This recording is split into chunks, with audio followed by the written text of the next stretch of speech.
1996, Wes Craven's Scream appeared on the big screen. The Scream is also the name of the 1893 Edvard Munch painting of which the mask of the movie killer Ghostface was based. The R-rated American horror movie made on a $40 million budget over $100 million alone in the US back, and was a huge success with audiences and critics. There were 3 sequels. Part 2 followed in 1997, Part 3 in 2000, Part 4 in 2011 by the same director. More on Wes Craven in the upcoming retrospectives,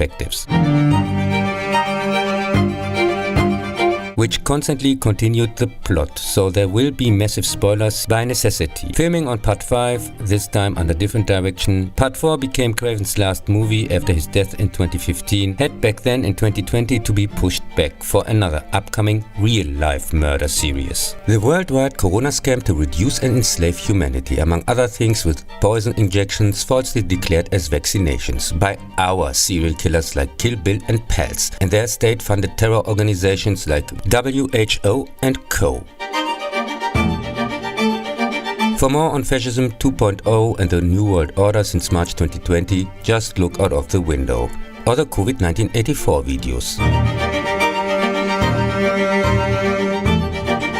Best on currently still relatively uncensored platforms like my Telegram, BitChute or Odysee channels, which are also called the Lone Wolf CLUB, or in the original German version Der Japango. Scream's working title Scary Movie became the name of an also 5-part comedy series from 2000 to 2013. The same named 30-part US TV series from 2015 to 2019 has, except for the Scream name and a talkative killer with telephonitis, nothing to do with the original. The strikingly nudeless MTV series, aka Prude's Kid stuff, with annoying dream sequences / hallucinations whatsoever, doesn't even use the movie's one unique selling point, the ghost face mask.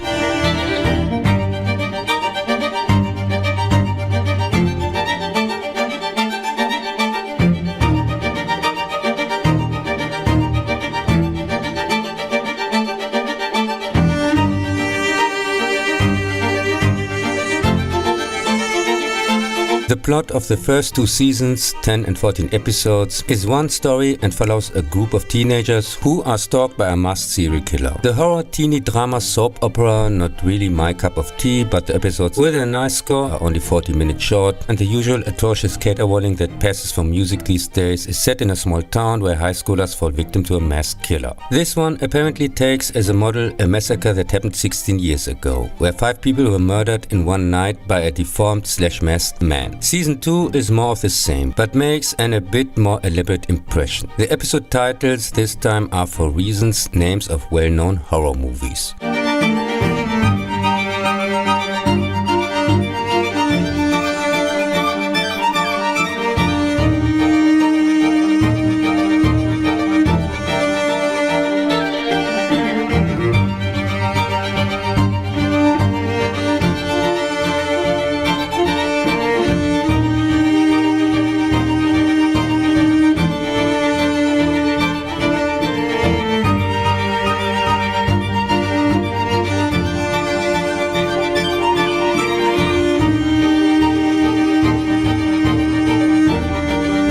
The god-awful bad 3rd season, this time the Ghostface Mask is back, has only 6 episodes, a new plot and cast, the second title Resurrection, sure, they wish, and was actually meant to be a reboot of the series, but became the final nail in its coffin.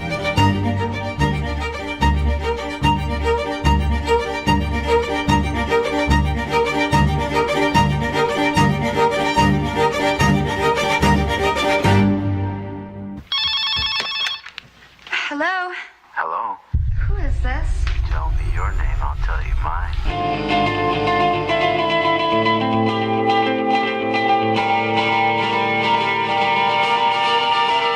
In a small town, a young couple is killed by Ghostface. He sometimes calls his upcoming victims to ask them questions about horror movies. when he also threatens the student Sydney, whose mother was allegedly murdered by the lover a year ago while her father was on a conference from which he never returned, the reporter Gail Weathers senses a new story, since she already wrote a book about the, from her point of view, wrongly convicted murderer of the last year. During a bloody showdown at a house party, Sydney's boyfriend not only turns out to be the real murderer of her mother, because she was with an affair responsible for the separation of his parents, but also as one of the two killers who end up being killed by the survivors.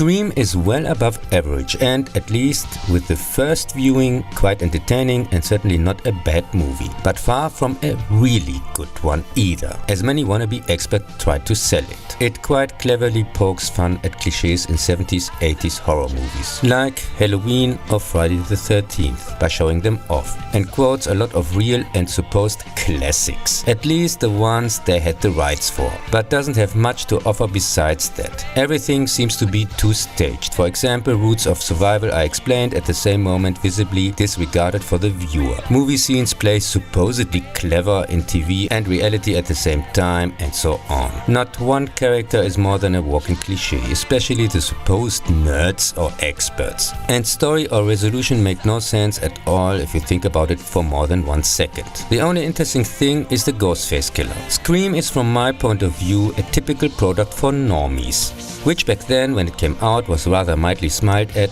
by real film and especially horror fans. Craven had some partially undeserved commercial flops at the end of the 80s until the middle of the 90s, like 1986, The Deadly Friend, or 1988, The Serpent and the Rainbow. But also deserved ones like 1991's The People Under the Stairs or the total failure 1995's Vampire in Brooklyn, next to which Scream of course seems like Citizen Kane. His alleged revival of the horror genre was more a short-lived revival of his own career, and of course paving the way for some much worse imitators that were hastily thrown on the market, but also quickly ran out of steam.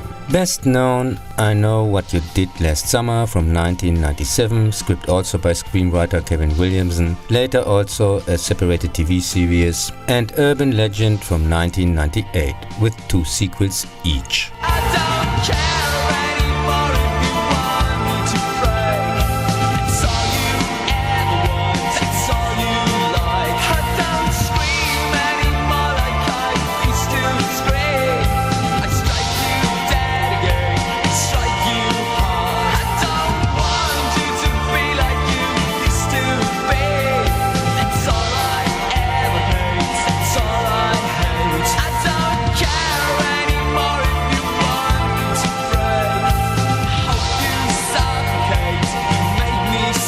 Two years after the events of Part 1, new murders occur while Step, the film adaptation of Gail Weathers' best-selling book about the Woodsboro murders, is just opening in theaters. Along with the other survivors, Sydney tries to find the new killer. Part 2, despite similar box office, is nowhere near as original or interesting as its predecessor, and attempts, at least somewhat successfully at first, to parody sequels in general, but makes absolutely nothing with the interesting premise and falls at latest in the god-awful second half completely apart. The resolution itself is also only half well done, namely the part with the mother of Billy as an allusion to the killer in the first Friday the 13th, and disappoints even in simply listing second parts that are better than the original. T2 is not better than T1, or Aliens better than Alien, and does not even come up with real horror examples, such as early ones as Bride of Frankenstein or at least Evil Dead 2. I guess they didn't own the rights. The movie copies many plot elements from the first part, like the killer duo, Sydney punching Gail in the face, the growing relationship between Gail and Dewey, Sydney's boyfriend as a suspect, the Drew Barrymore introduction scene, this time with Buffy, which was also in the same year already in I Know What You Did Last Summer, and all the actors seem like they're just phoning it in. The story sabotages itself by getting rid of the only at least somewhat interesting character, the movie freak, already in the first half, and there are a lot of filler scenes which stretch it to 2 hours, which felt like 3. Like the unbearably lengthy theater sequences, a horrible musical number, uninteresting love and relationship whatsoever, and so on.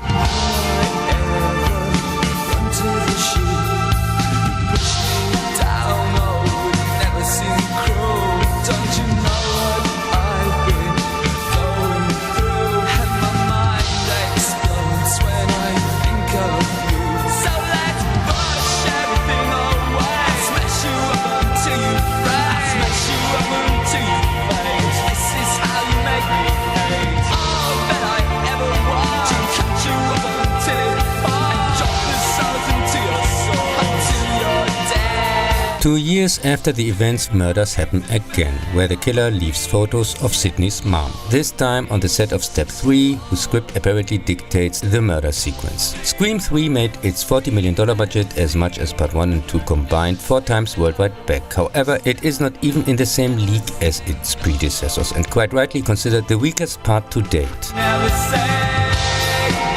The movie is at no time exciting or scary, but tries desperately to be funny. Everything comes off a bit too far-fetched, like the nonsensical introduction murder scene, where once again one of the better characters was unnecessarily wasted, boring nightmares about the ghost mother that seemed like straight out of the TV soap of the week, a magic device that imitates and pitches every voice perfectly, also perfectly timed fake calls, untraceable I guess, which everyone keeps falling for even after it's clear that voices are being magically imitated, and on top the lamest killer revival ever. It was the director of the new Step movie, a missing brother pulled out of their ass as only killer, also responsible for the events in Part 1 and 2. Sure. There's even an appearance of the film expert who died in the last one, who of course just by chance had recorded shortly before his death a VHS tape with rules for trilogies. Whatever.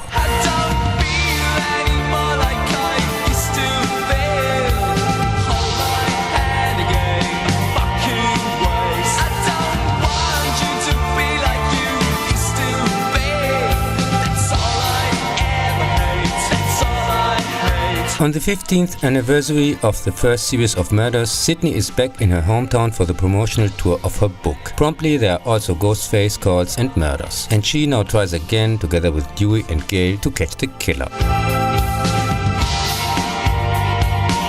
Part 4 is well cast and surprisingly creative with the murders, even if the resolution with Denise as the brain part of the killer duo, who is jealous of Sydney's fame and wants now to become a famous survivor herself, seems too contrived. The movie remained behind expectations and made at similar costs as Part 3, worldwide not even 100 million back. It can of course at no time keep up with the original, but is more interesting and much better than its two predecessors.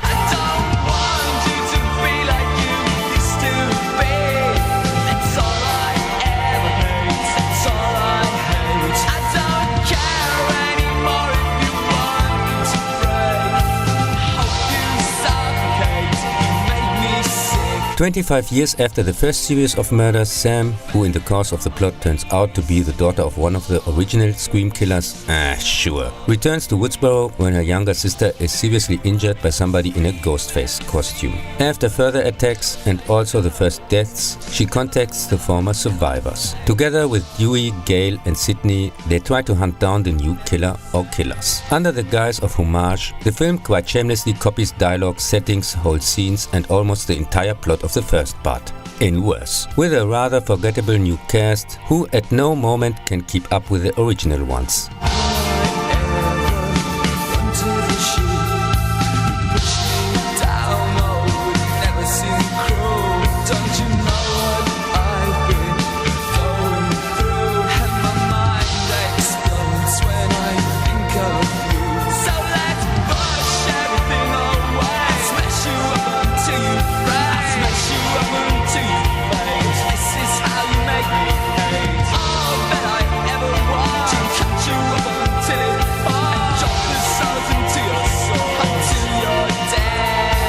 Scream 5 is, from my point of view, despite some nice gore scenes, by far the most talkative and uninteresting one, but still better than the god-awful third season of the TV series.